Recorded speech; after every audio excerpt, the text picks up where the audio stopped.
Мен мисалы үчүн канча жылдан бери ушундай орозо келгенде бул жылы могул Куранды хатым кылам деп башынан баштап аягына чейин деп дайыма ниетим коюп жүргөм.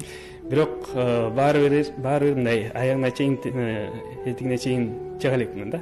Же 10 пара окуп койсун, же 15 пара окуп койсун, же 20 пара окуп койсун, бирок хатым бүтчү эмес да.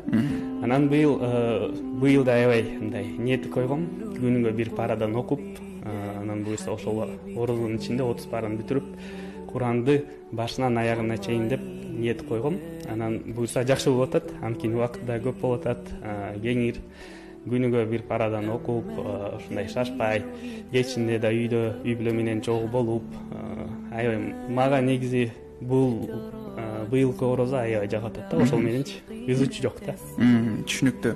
Демек мындай айтканда, жеке өзүңүздүн мындай руханий жактан байытып аткан экенсиз дейт. Ооба, руханий жагынан ошол өзүмдү байылтып аябай жакшы болуп атат да.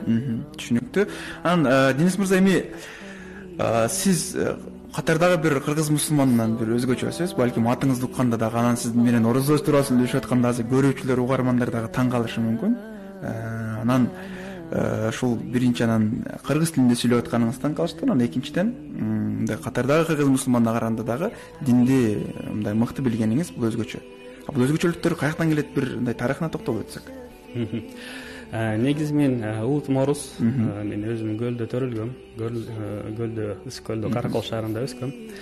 19 жашымда исламды кабыл алгам. Изилдеп окуп, Куранды окуп, ошол Библияны окуп, анан исламды кабыл алгам. 19 жашымда, азыр 36дамын. Бул жылы бул менин 18-чи орозом болуп атат. 18 жылдан бери орозо кармап, ушундай ниетти коюп жүрөбүз. Ошол негизи ошол айта турган нерсе.